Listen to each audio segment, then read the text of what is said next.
senti, c'est quand je vais aux États-Unis où je travaille avec toi. Frédéric Charpentier, comment ça va, Fred? Ça va très bien, toi-même. Ah, ça va bien, puis je frétille un peu. On est titillé. C'est l'été qui arrive. Alors, comme on gratte notre gazon, on part notre barbecue. Barbecue! Elle s'est rendue fou aujourd'hui. Ça n'a Mais pas de sens. faites pas la gaffe que j'ai fait, c'est-à-dire partir votre barbecue sans en avoir fait le ménage et l'inspection. J'ai fait ça. Moi, j'ai parti mon barbecue il y a 3 semaines. Ah, là, pas de problème. Regarde, on a juste enlevé la housse. On passe ça. Ouais, ça part pas, ça part pas. Ah, c'est parti. Yeah! Non. Parce qu'il peut y avoir des fuites dans les tuyaux. Il peut y avoir bien dangereux. des affaires. Alors aujourd'hui, comment bien partir son barbecue pour les nuls? Si vous l'avez déjà parti, c'est encore le temps de se reprendre et de bien le faire. Alors, je suis allé suivre une petite formation une petite formation, là, parce que j'étais pas au courant de tout ce que je vous dis aujourd'hui. Chez J.C. Perrault à Kirkland, et on vend les barbecues Napoléon là-bas. Oh, ça, c'est du... Des barbecues Napoléon, c'est des barbecues qui sont un peu plus haut de gamme, disons. Mais les trucs que je vais vous donner, les conseils aujourd'hui, s'appliquent à toutes sortes de barbecue, toute gamme. OK? Parfait. Le mien, chez moi, je l'ai payé 300 puis ça fait 3 ans que je l'ai. Puis laissez-moi vous dire que ces trucs-là seront très utiles. Donc, première affaire, OK? Quand vous allez sortir votre barbecue du cabanon, il y a probablement eu de l'humidité dans ce cabanon-là. Le fait de le sortir aussi. Si vous l'avez laissé à l'extérieur, il y a eu des gels, etc. Il y a probablement plus de corrosion après votre barbecue qu'il y en avait à la fin de l'été passé. C'est normal. OK? Donc, il va falloir nettoyer l'extérieur, l'intérieur du barbecue. Regardez les boulons, les vis, si la structure est toujours bien solide, les poignées, les roues et tout ça. Ne jamais, contrairement à ce qu'on entend, utiliser les nettoyants à four. Parce qu'on se dit, c'est un dégraisseur. On se dit, bon, on utilise ça pour les fours dans la maison. Hein, ça marche pas. Je vais utiliser ça pour mon barbecue.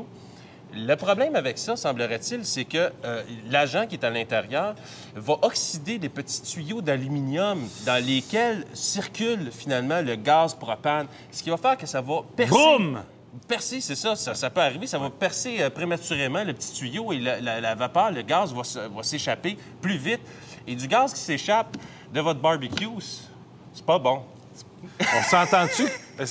Est-il besoin de vous dire pourquoi? Donc, on utilise soit un dégraisseur, soit un savon détergent à vaisselle. Ça les mains, tu te mets des gants. Puis ou encore un nettoyant qui est fait expressément pour ça. On y va, on commence, on ouvre son barbecue et on se rend jusqu'au brûleur. OK? Le brûleur, bon, c'est là où il y a justement... on prend une brosse.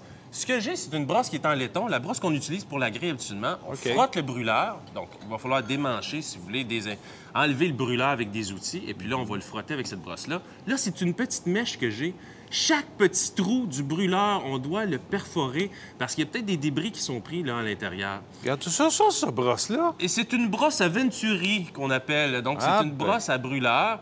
Et pourquoi je fais ça? Parce que avec cet outil-là qui se vend à 4-5 là, chez tout bon détaillant, on peut nettoyer l'intérieur du brûleur. Pourquoi? Parce que des fois, il y a des nids d'araignées qui peuvent se former là-dedans. Ah, boy. Et quand il y a des nids d'araignées, ça peut obstruer vraiment le brûleur. Et là, le gaz, plutôt que de se distribuer dans le brûleur correctement, peut revenir à la source, c'est-à-dire au contrôle. Puis devant le contrôle, il y a...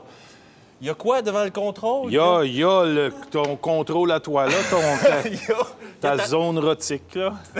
Ta flamme érotique. Voilà, le flambeau que tu dois porter bien haut. Je sais pas comment dire ça. Tu veux éviter qu'il y ait une flamme qui se dirige vers là. En autant que possible. Alors, tu nettoies ton brûleur. Puis tu sais que c'est pour ça que les barbecues sont toujours le plus proche possible de la piscine, en cas d'un reflux.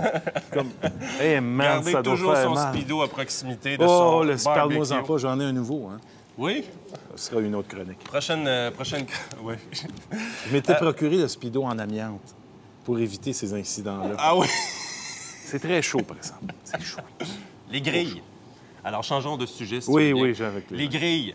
Il faut nettoyer, faire tremper. Pendant que vous faites le nettoyage de votre brûleur et tout ça, laissez tremper vos grilles. Il existe 2 types de brosses pour 3 types de grilles. Voici ici la brosse qui était en acier pour les grilles en acier inoxydable. Et voici la brosse en laiton, qui est un petit peu plus délicate, si vous voulez, pour les grilles qui sont en fonte ou émaillées. Ce sont 2 types de grilles un peu plus fragiles, délicates, que l'on doit nettoyer plus avec soin, si tu veux. Les grilles, tu avais un truc là-dessus, hein? Il paraîtrait que quand on met ces grilles dans le gazon, mon ami, puis qu'on les laisse passer la nuit là, le lendemain matin, ils sont propres. Il paraîtrait que c'est vrai.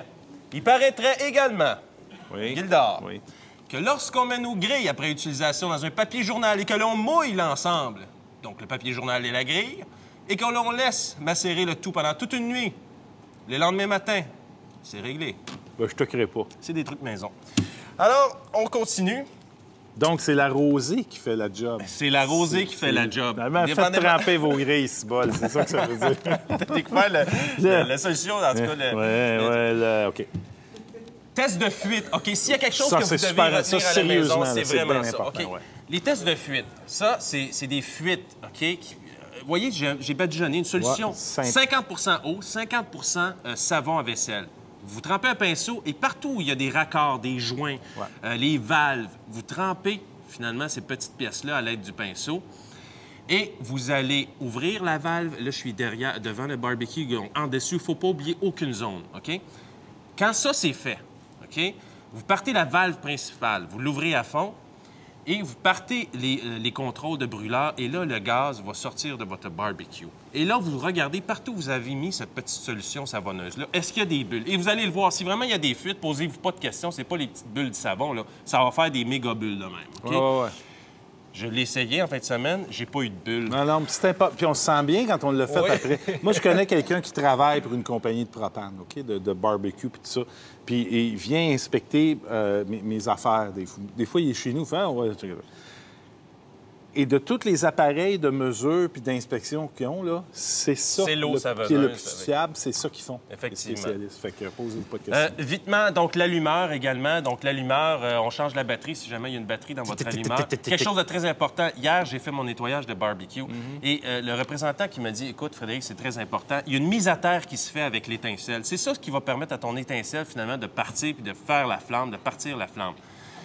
Si jamais il y a de la corrosion sur la petite vis, la petite plaque de métal à l'intérieur, si tu la nettoies pas, bien, c'est là que tu fais clic, voyons, ça part pas, clic, voyons, ça part pas. Tout le temps que tu fais ça, bien, il y a du gaz qui s'échappe, là. Oui. Si ça se décide à partir à un moment donné, là... Ouf! Oui, exactement. OK, on Moi, veut c'est ça éviter que ça. j'aime pas là-dedans. Et moi, ça faisait ça jusqu'au jour, jusqu'à hier, où j'ai nettoyé mon barbecue et à la fin, je clique. Ah! Es-tu en train de me dire que tes chroniques t'aident toi-même dans la vie? Toujours, Gildor. Moi, tout est testé, toujours. Tu devrais le Incroyable. savoir depuis le temps. Ça me prend du temps, mais je suis tellement content. Puis c'est pour ça que je vous en communique avec passion. Tu comprends? Je pouvais pas faire autrement, Gildor, de parler de barbecue sans avoir une petite recette. S'il vous plaît. Regarde. On s'attendait à ça. Et là, Bob va être très content. Parce que, regardez ce que j'ai ici. Mon C'est Dieu. un poulet. C'est appétissant, hein? Et c'est... je vais te C'est demander... poulet ici, sur la canne de bière. je vais te dire en anglais ce que c'est. C'est un accessoire, absolument. C'est un indispensable quand tu fais du barbecue. Ah, tu commences par man. là. Quand tu as lâché Oui. les hamburgers, les hot dogs, là, tu t'en vas vers là, OK? C'est le Wok and Beer Can Chicken Roaster. En français, Walk and beer can chicken roaster. le wok est rôtisserie à poulet, puis en espagnol, Asador de pollo como wok o lata de cerveza. que tu le dises dans n'importe quelle langue, C'est un must. appétissant pareil. Ce qu'il faut que tu fasses rapidement, parce qu'on n'a pas beaucoup de temps, donc tu prends cette rôtisserie-là, C'est OK? carrément ça. Tu vas prendre une canette de bière, OK? Tu vas en boire la moitié, OK? Très important. Et tu vas laisser la moitié à l'intérieur. Tu vas la déposer comme ça à l'intérieur. Tu l'ouvres, évidemment, elle est ouverte. Tu vas OK? prendre ce petit gadget-là, tu vas enfourrer le poulet. OK. J'ai les bons termes, hein? Et tu vas gentiment le déposer à l'intérieur de ton barbecue. Et là, tu vas le badigeonner, tu vas le laver, bon, la sécher, tu vas mettre de l'huile d'olive par-dessus, des épices, tu sais, tes épices favorites vraiment de barbecue. Ah, c'est une bonne idée. Tu vas avoir mis préalablement du sel, du poivre à l'intérieur, Yes. OK? Et puis là, c'est pas plus compliqué que ça. Tu vas mettre même des légumes autour. vas mettre on le tes voit petites ici. patates, des là, petites ici, là. patates, Des toutes ces petites affaires-là. carottes. Et tu fais cuire ça à feu moyen doux, OK, pendant C'est vraiment 1 heure très et bon. demie de temps C'est dans ton vraiment très barbecue. Ça prend beaucoup de gaz, OK? 1 heure et demie de barbecue. T'en Mais Et là, je vous signale qu'il y a juste une canne de bière qui va là-dedans. Il en reste 5. pendant 1 heure et demie, C'est ça de même. en tout cas. C'est ça, la beauté du Merci, barbecue. Colin. T'as Faites-le, combien de nettoyez BTU, votre toi? barbecue. Combien de BTU, ton barbecue? Pas important, ça fera l'objet d'une autre chronique. Les, Ouais. les BTU, ça n'a plus d'importance, ça, vraiment. C'est C'est ça. vraiment, C'est si tu passé. veux, la qualité de ton barbecue, c'est par la garantie de ton brûleur, savoir si que ton brûleur va durer longtemps. Tu sais que notre réalisateur s'est fait poser un barbecue au rayon X. Ça cuit les aliments au rayon X, ça a l'air. Tu passes devant, puis ça bosse. Ah, vraiment. infrarouge, excuse-moi. Je mélangeais les affaires. Merci, Fred. Ça me Merci. fait plaisir. Ça Entretenez m'ouvre votre l'appétit. barbecue. Karine Larose, j'ai mal. Est-ce la faute de l'acide lactique? Je vous le demande. Et elle nous donne la réponse après la pause. Goûte à ça.